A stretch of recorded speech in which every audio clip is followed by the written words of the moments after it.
Hello all, hello. It's nice to see you again. Now, at Record Once, we use AI to remove a lot of the boring, repetitive, uncreative tasks from creating video documentation and screenshots and normal documentation. Our next panel is going to continue down that train of thought and share where they think that humans and AI can collaborate the best.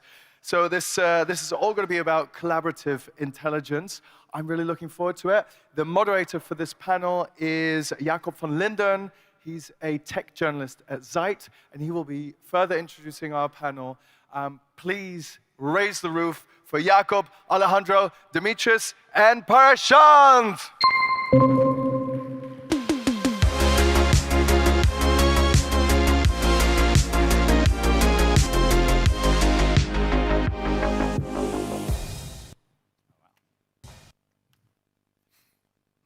Hello, we are developers.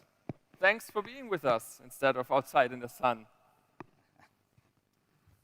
My name is Jakob, and I'm really happy that we are here, and we will continue to talk about Taylor Swift. That's what we discussed backstage now.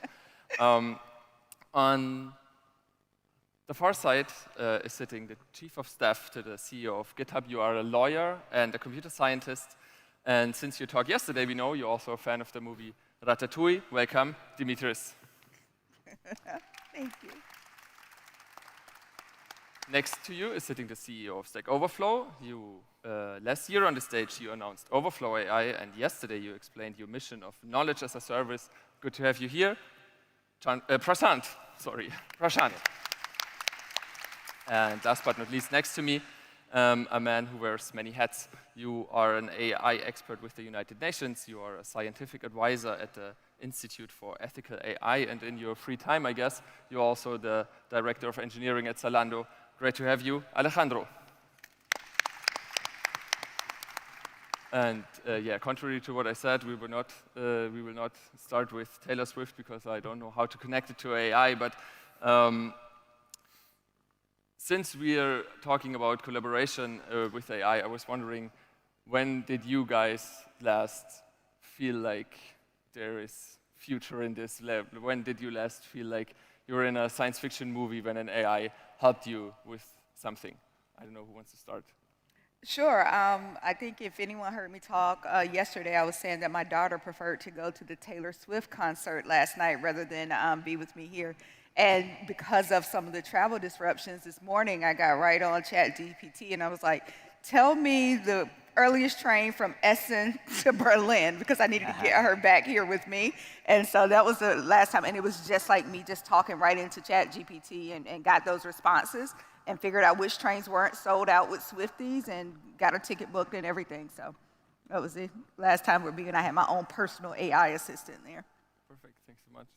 Yeah, my example, I was with my parents and trying to sort of show them the wonders of generative AI, and they're in their 70s, but very much still, very professional and sort of thinking about all sorts of things. And so it was like a moment where I used Llama, Open Meta AI basically, and showed them how you can actually convert in the words of the equivalent of a Taylor Swift, but from like maybe many generations ago that they know like a very famous poet, in that person's tone and language, and based on all the text and poems that he's written, how can you actually come up with a sonnet that could actually be relevant for today's world? So I was trying to show them that experimentation. That really sort of resonated with them because they knew that poet, and they're like, wow, that sounds exactly like him. So it's almost like the character AI type of experience. So that was one that I recently did with them a couple weeks ago. Yeah, I think for me it was last weekend when I was, as you do, taking 6 hours to automate a 20-minute task with some scripts. I was, of course, leveraging a little bit of both of the products that we have here on stage, right? A bit of Copilot and also a little bit of Stack Overflow, although on the latter was a bit more copy-pasting than the AI. But indeed, I mean, that reminds me both, the impact that AI is having on just like menial tasks, but also the importance of also the foundational knowledge bases. And I'm not saying this just because we have there's two people on stage. It was actually, last weekend getting those little golden nuts, on that. Awesome. Perfect, thank you. Demetris, Prashanth, you are both on a mission to help developers with AI tools, with GitHub Copilot, with Overflow AI. And in the FAQ of Overflow AI, the first question is, we already use GitHub Copilot. How is this different? And I think that's an excellent question, and in the spirit of copying stuff from Stack Overflow, I just pass it on to you, Prashanth. Yeah, no, awesome. I addressed this yesterday in my talk. If you folks didn't watch, you can watch the replay of it. But effectively, when we think about GitHub, we think of it as an amazing resource for code generation. I'll let Demetris obviously talk through it.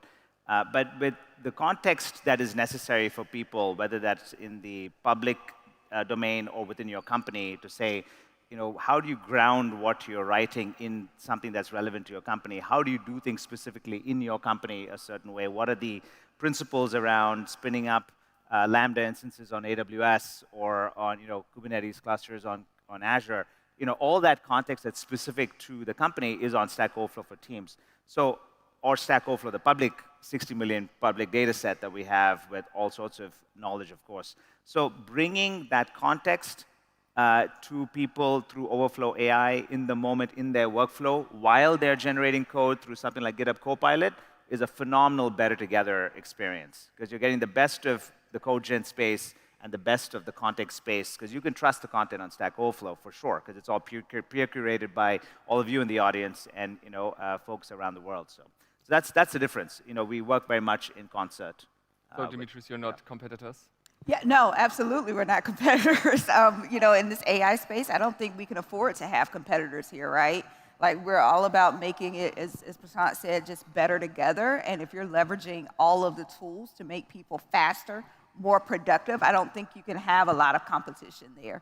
And as Prashanth was saying, that we're even taking it a step further with, Copilot workspaces, where the models are going to be trained on organizations' data. Because think about it, if you get a new job at a company or an organization, how long does it take you to figure out where all the files are and what you should be using and all those things? But if you have your own Copilot trained on your internal data, it just makes it speed up that onboarding process that much faster. And so that's where we're starting to train the data and allowing people to do it organization about organization as well as through partnerships. Yeah, and then maybe to that point, if I could just add one point, I mentioned this yesterday, is that we talked about the fact that we are right now working with GitHub on a partnership where our content is surfaced inside GitHub Copilot. That's going to go live towards the end of this calendar year. So that's, again, bringing context into the leading code gen tool. Absolutely. Yeah. Maybe also kind of like myself also sitting here, like kind of like being more on the voice of organizations that are looking the adoption on these tools. I think one area that I think comes up a lot is really how do we, basically like accelerate this time to value when it comes to not just development, not just also on traditional software, but also on things like machine learning productionization, and then even also enablement of other roles like our analysts, right? So I think we also discussed briefly the importance of knowledge bases in the context of also sharing knowledge beyond just code, but similarly also enablement of this augmentation for people that are writing SQLs or interacting with BI tools. Right. So one thing that actually perhaps if we have some time to delve into, what we're also trying to kind of like see from an industry perspective as well is how do you quantify, or how do we then quantify the actual productivity gains beyond the perceived? Because I think that is something that, like with things like DORA metrics, etc., like it's not yet extended to what would be AI or even like other job families themselves. I just wanted to kind of like also add that perspective of some open questions that I'm also curious to see how everything interplays. Yeah, absolutely. Sure. Before we dive into that, maybe you can tell us a little bit on adoption and what you use at Zalando. Yeah, so I think more broadly, one of the trends that we're seeing is, of course, the golden question of how do we bring value with Gen AI, right? And indeed, I think this is a question that is being posed to the software development community from a developer productivity angle, but it goes well beyond that, right? The question also is posed towards general workflows end-to-end through the workplace. So from our perspective, indeed, it is a combination of cutting-edge technology, but at the same time, I mean, the ones that attended actually my talk earlier, I was emphasizing how battle-tested, industry-proven technology is also what is driving a significant portion of the value, right? I mean, taking also even the example of Stack Overflow, yes, indeed, Overflow AI is going to be driving a new opportunity, but also Stack Overflow knowledge base is still driving a significant amount, if not the foundation, to be able to take advantage of the latter. Yeah. So I think those are the trends, a combination of the proven and also the high risk, high value. Yeah, and I'm wondering where we stand actually, because when you look at the numbers, there's high adoption rates. Everybody uses the tools, everybody tries out the tools at least, but then you also have numbers like you showed yesterday, Prashanth, that I think only 40% of developers in your survey trust the outcomes of AI tools. So I'm wondering, like, where do we stand? Like, yeah, happy to maybe kick off with this. I would say we're about to release our 2024 developer survey that many of you probably participated in. That comes out next week, so take a look. There'll be a lot of detailed information about this. But that stat last year when we asked, how many of you trust AI tools for software development or technology-related tasks, 40%. This year, same question, 40%. And then when we look at what's happened, especially in our customer base and just enterprises, everybody is experimenting with AI. The learning curve is obviously pretty high. But you've got a cordoned-off group that's experimenting, trying out these tools, like great tools like GitHub Copilot, like Overflow AI, and many more. And they're all trying to figure out, okay, is there productivity savings? Is there a return on investment? Because these are obviously not inexpensive.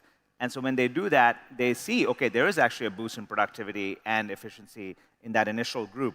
And then what we notice beyond that initial group, when they try to expand it to the rest of the company, is that's when you're seeing sort of a stalling of adoption, because it has to do ultimately with humans, right? Because we've been in this, like, there have been many waves along the way where even, let's just take the most recent one with cloud. When people wanted to move from on-prem to the cloud, it wasn't like, let's snap our fingers and everything's going to happen. It's going to take a while for people to say, what, this is what I need to consider before actually deploying a cloud environment. There's security, there's privacy, there's all sorts of things to think through, and this is no different. So it's very much a people problem of going past that initial group that absolutely loves the experience to the rest of the organization that's probably more like 90%. So that is not an easy situation. That's why you have companies like Accenture and McKinsey and all these folks who are making a lot of money these days to just help AI tools get adopted in companies. And that's why you see their revenues going up. And that's just a natural part of technology adoption. And that's, I believe we're fairly early in that stage. Yeah, totally agree. I think it's around the expectation setting on it's generative AI, right? It's generative for a reason, where it's built on the structures and the patterns, where we're seeing that the adoption rate and those that are seeing the most productivity gains are those newer developers, those that are earlier with their coding journey, and kids as well, right? Because they're the ones that are like tinkerers, as I call them. If they return a result or the AI tool returns a result that's not quite right, they keep playing around with it, right, until they get the right answer. Where I think your more experienced developers, they'll try one prompt, don't get a right answer, and say, this thing sucks, let's throw it out the window, right? And that's not what it's meant to be. It's prompt engineering, where you kind of keep working on it until you get the right thing. So that's one thing we're seeing is just around expectation setting with that 90%, which are usually your more experienced developers. We're also seeing something interesting with hiring and hiring managers and companies that are allowing AI tools and developer tools for their interview process. We're finding that hiring managers are saying that they are more likely to hire people that don't use the AI tools in their interviews than those that do. And I thought that was interesting.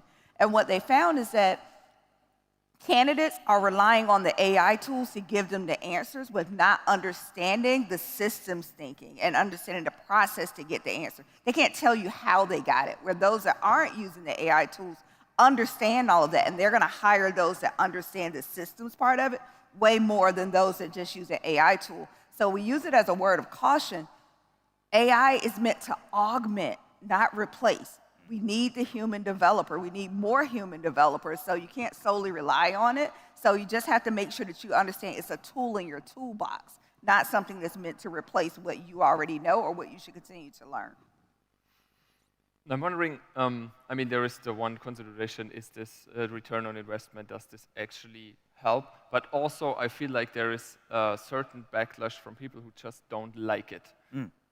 What's your take on that? Like, I feel like it's fear. Like there's this ongoing narrative, and it probably dates back to, Terminator, right? The AI is going to take over the world. AI is going to take our jobs. We're going to be required to do more with less. You know what I mean? Like if we just keep getting these tools and those things. And so I think it's more fear than anything, as well as people saying computers or machines shouldn't be able to do what I've spent my entire career learning. But again, I think the more that we kind of address that narrative and help them realize it's meant to accelerate and something for them to leverage to make them be able to focus on the things that that really gives them energy, the creativity, the innovation, to working on the hard problems and getting rid of the mundane tasks, I think that fear will start to come down, and we're starting to see it already. Yeah, I would say there, in addition to what Demetris said, I would say from our standpoint, and we see a lot of data around this subject, I think it has to do, especially in company environments, people ultimately understand that they're next on the line when they actually use these tools and push code into production that's generated or written or any other way, right? So you can use a code gen tool to augment your work, but if it hallucinates and it gets things wrong and you push it into production, it's on you as a developer, on us as developers. So I think there's that fear to say, do I trust this tool to be accurate all the time, to actually make sure that it's never going to like make a mistake for me, and am I going to catch everything? Number one. Number two is that there is this notion of making sure that the actual, there's the actual trust and attribution in the answers that's actually grounded in the content and the context of the organization, that it actually does make sense in the environment that they're in, right? So I think that's the other part where people just don't know where this is coming from. Is it trained on things that actually matter, that they're actually accurate, or they're not? And that, I think, is a huge, huge element of that. Last point I'd mention here is around the early developers, because if you think about the point that Demetris made, there is a risk that these AI tools, when democratized, and you mentioned about how, I totally agree, that it's going to open up and lower the barrier entry for people to enter the space.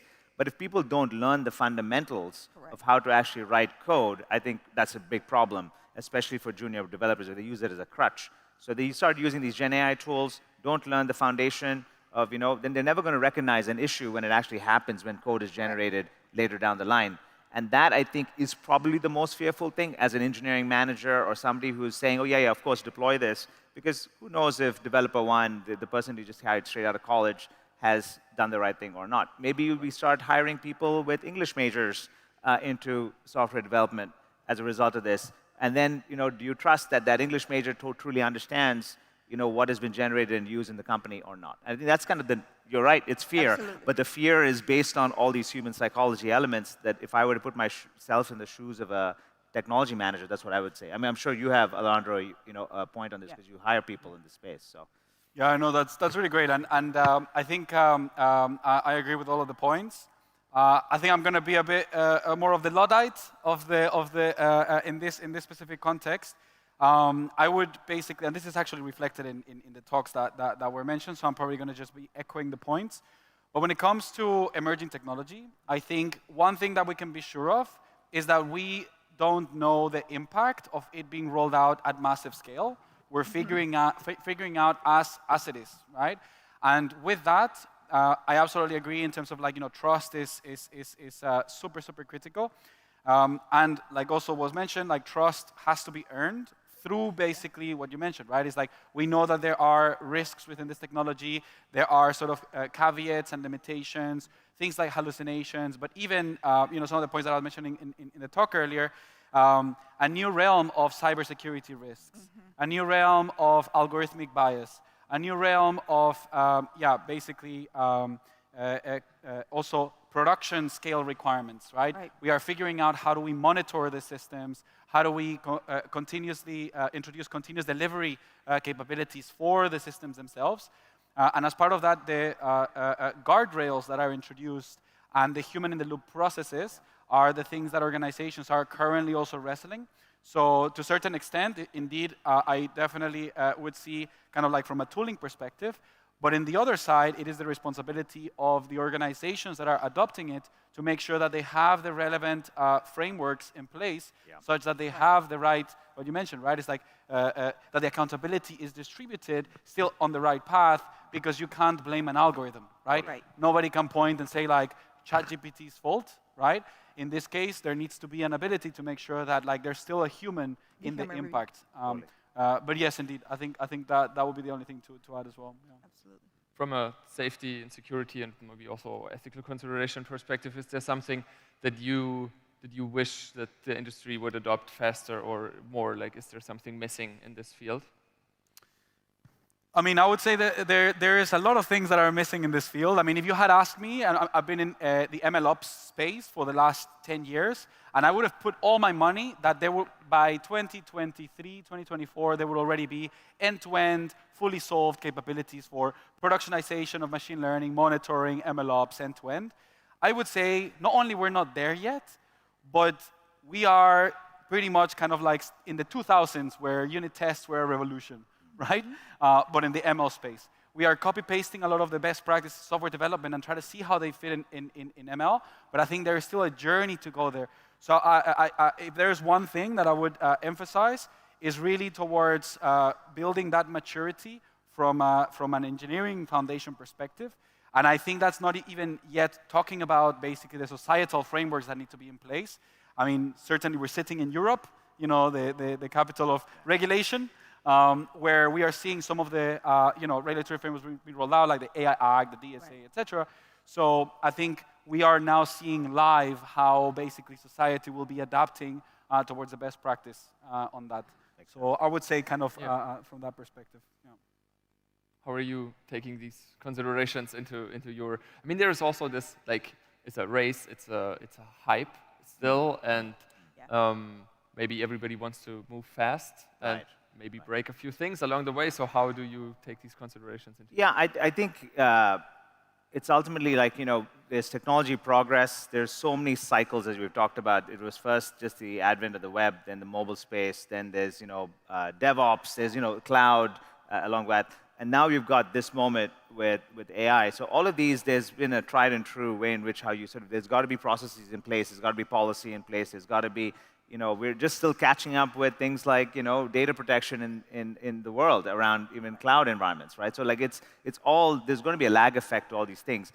Our approach has been, okay, we know this is it's a technology that can be used for tremendous good, and there's, you know, obviously there's downsides to using the same. But on the good side, what problems can we actually solve to constructively move this forward, move the ball forward? So when we think about it, we said, okay, right now there are two problems.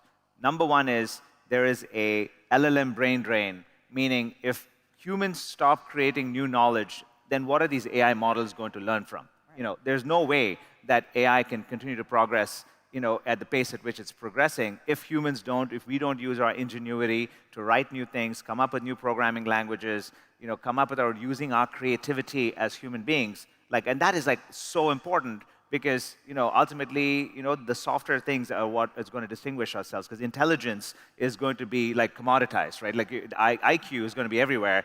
We all care about EQ at that point. So there's that element. Okay, there's this brain drain issue. Second problem that we've noticed is that, you know, there is a complexity cliff at which these AI systems say, you know, I just don't know the answer, or I'm not going to be able to give you a deep enough answer because I just don't know enough.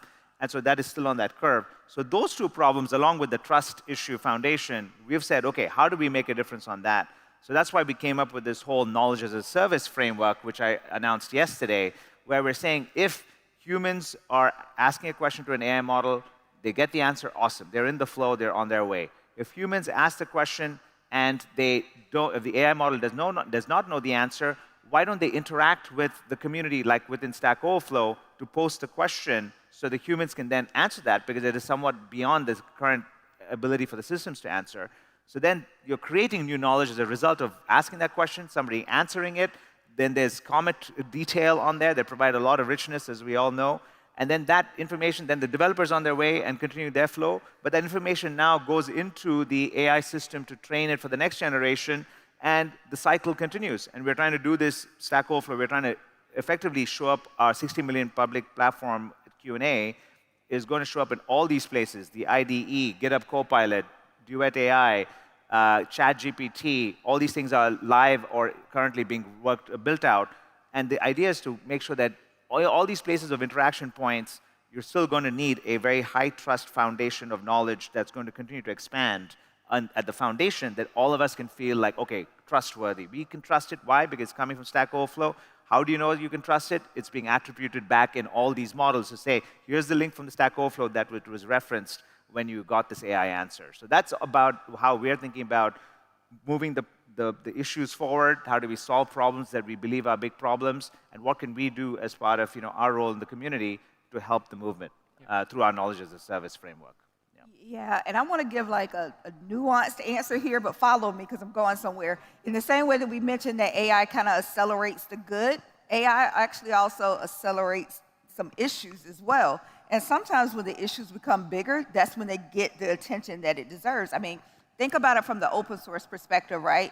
How often have maintainers been complaining about, burnout because they're focused on innovating and working on their code, but then when all of these bugs start coming into them and these bug reports, they don't have time to address them. Well, once we introduced AI and AI tools, they started to get a lot more AI spam and AI bug reports, and they couldn't tell what was real and what was spam, and it started overwhelming them. And so that's when we started focusing at GitHub on just because you found bugs doesn't mean that they're fixed. Thomas likes to mention this example. Imagine you're buying a Roomba, vacuum cleaner, right? What if the vacuum cleaner was going around telling you where all the dirt was, but wasn't actually picking it up for you? Like, it would just make you freak out, right? And that's what was happening with these bug reports. So we said we need to find a way using AI to actually fix the bugs once they're found. And that's when we introduced AI. We introduced code scanning, which is going to be widely available pretty soon. It's in preview now to enterprises. But that's allowing us to focus on things that maintainers have been complaining about for years, but it wasn't as widespread than it is now. And so AI has actually turned something bad and made it good, and it's going to benefit everyone, the entire ecosystem. That reminds me, by the way, of my fitness tracker for the past 2 days. It said I've got a 10% recovery after very low amounts of sleep. It's actually highly stress-inducing in the morning. Like, this is not useful. I actually felt a bit worse after that report to me. I couldn't actually do anything about it. So, yeah. What you just said was also linked to, you are on a mission, Demetris, with GitHub to 1 billion developers. And I think that has a lot to do with how AI tools can help learning. Yes. And I love the notion of system thinkers instead of syntax tinkerers. And that all sounds really great, and I totally get it, but I'm wondering how much syntax tinkering is also necessary in order to learn how the system works. Well, being as someone that sat for many, many hours helping friends when I was in undergrad looking for a missing semicolon, I think about, it would be like a group of 15 of us sitting around a computer because we were like, you got to turn this project in on time. And when I think back over those times, I was like, what if we were using those hours to do something productive, to innovate, to create, to solve big problems, versus looking for a damn missing semicolon? So that's what I oftentimes think about is now instead of people looking for syntax, missing curly brackets, making sure their comments are in the right place, making sure their documentation is up to date versus AI doing that for them, I want them working on the world's biggest problem, thinking about how they can solve issues for their communities, really getting in there versus working on syntax. I don't think that's necessary. That's my opinion, and maybe it's me still having a little bit of trauma from my undergrad years, but I would love to hear the perspective of my co-panelists here. No, I totally agree. I remember the days of pulling out my hair, writing code at 2 o'clock in the morning without anybody to look to it and say, what's wrong with this thing? But this is pre-Stack Overflow, just to be very clear, 1998. So, certainly felt like I was, on an island at that moment. So then when Stack Overflow came, I think that's why it became kind of a great way to sort of check your work. Yep. And I think taking now in the AI era, what's so great about these AI tools is that I think it provides a really phenomenal first draft, right? That first draft, you're out of the gates, you're out with a bang, and then it's about building from that first draft. So you've taken on the drudgery of, 16 curly brackets, all the stuff that you may make, silly mistakes around, I think you can reduce that by saying, look, you just need to think about it as simplistically as this. Now, it's still not perfect to the earlier description, so I think the humans versus the AI, I think where we are in that chain right now is that you could write probably a very elegant software program if you wrote from scratch, and the professional developer probably can do it because they know how to do that well. And I think right now, maybe Demetris, you may or may not agree with this, is that some of the code that could be generated could be much more excessive than needed, right? Could be more complex than you need it to be when you can write something in a lot more sort of, tighter, abstracted kind of way. But there's the pros and cons. It's a work in progress. This is like the first inning of, it's probably a decade-long type of journey. Right. So, we're a long way to go. So. Yeah, maybe also I want to comment on two quick things. So the first one is I think what is the most exciting piece is indeed, the way that I think about the going beyond the syntax, and you mentioned it also kind of in the talks, is really to be able to augment human creativity. Correct. And I think what you're mentioning as well is like maybe the actual underlying code is more complex, but similarly, I think the code that basically is generated when you compile your C++ code, is never one that you're going to be going and reading the bytecode. If you write it by hand, it'd be like significantly simpler to read, but kind of you would spend all the time on that one. So I think that what also I find really interesting is what are going to be even the next programming languages, right? The ones where indeed you're not just building in actual like code abstractions, you're not even like writing in like drag and drops, but you're building on like AI, sort of like foundational generation abstractions, right? I think that is one area. And I actually wanted to touch upon, going back to the combination of two things that you mentioned. So one thing about the Stack Overflow resources that are published that I personally always wait every year is the Stack Overflow survey. For many reasons, right? Like that always gives me an insight on what are the trends to look at, now also on AI. But it also every year gives me a sobering view of the current perspective of diversity in the industry. Yeah. Right? And I think it is always surprising to me when I actually see those numbers. One thing that I want to then connect back to the 1 billion developers and the keynote that you gave yesterday is that indeed the exciting thing is not just within bringing the creativity, enabling the individuals, but a future when we have these 1 billion developers where the future is a diverse 1 billion developers, right? Which would be miles ahead of where we are right now. No doubt. So I think, I wanted to also kind of like highlight the areas that also for me are important and also exciting on that. Yeah, great point. With that vision, Team, I'm sorry I have to cut you off. I really enjoyed the conversation, but we're really out of time, unfortunately. Give them a huge round of applause. That was really great. Thank you. That was fast. So good, yeah.